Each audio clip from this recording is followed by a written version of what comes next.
Ba, yan, ano naman kaya yung pinto ni Kasisid na ako raw ay pausukin ang uso ko. Sabi ng mga nakatambay doon na nadaanan ko, ay siya raw nagsabi na pausukin ang uso ko. Ay, bakit ang atraso ko sa kanya? Wala naman ako nagagawang kasalanan sa kanya. Pausukin niya itong aking uso, ay ito dalawang ngipin ang titira ay ito uubos na lalo. Ay, apuntahan ko yun at baka na rin aking kausapin at nang maigi nagkakaintindihan kung bakit ako ay kanyang pausukin ang uso ko.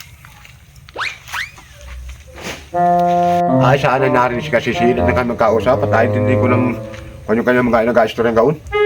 Ay, may gitna yan, nag-aayos yata ng lambat. Wow! Okay, may tama-tama. Kasisid! Oh, ba? Parang... Anong kan? Ako nagparito. Bakit? Eh, ano na naman yung nag-asalita mo rin ay?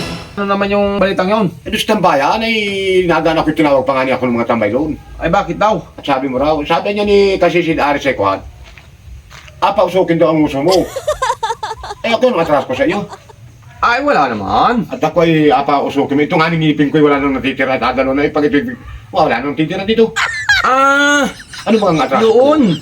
Ayun, tinahanap ta nga ni noon. Doon, pupunta doon ako sa inyo doon. Ay, bakit nga? At gusto ko maintindihan at ng kuhan. At yun nga ang sabi ko nga doon ay apausukin ko yung ungus mo. At buwan na ikaw lagi lang naman tabako anakin ang iyong nausok dyan sa iyong ungus. Ay, pinadalhan baga ako nung ampisang ko, yung pamangking kong nasa ibang bansa, ng blusil na sigarilyo. Ay, abigay ko sana sa iyo at nang makatikim ka mala ng umusok mala ng iba-iba yung iyong usa. O, ito mo yung mga makasalan na naman ng sumbong at istura sa akin. Kaya tanong naman sabi, pausukin daw. Ay, pausukin daw ang uso ko. Ay, di sabi ko, ay, pausukin niya ang uso ko. Dalo na nga ang ngipin kong natitira. Ayo. Inaubos ito. Ay, tinahanap ta nga ni. Oo. Gawa ng irigay abigay ko sana sa iyo. Ayo.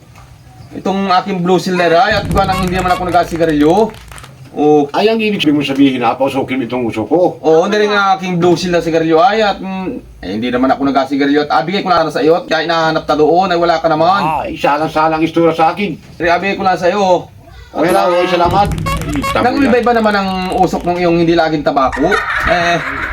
Mga tao, may ibig naintindi. Ay, oo. Wala, kumala ka na. Ay, kalaki kung ano yung sugod ng yung. Okay, salamat. O, hala. Ay, sugod na sugod ay. Baka akala siguro ay usukin nga ni ng kanyang ungos at gawa ng dalawa na daw ang kanyang ngipin sa unahan ay buwasan pa ay usukin pa ay. Ay, di alam ayun nga ning sigarilyong yun at yun ay abigay ko sa kanya ng umiba-iba naman ang makalasa mula ng ibang usok yung kanyang ungos at lagi na lang ang tabako ang napausok nun sa kanyang bibig. Wow. Iba-iba naman ang akin ang malalasahan nun. Hindi man ako nagasigarilyo nung blue seal na yun.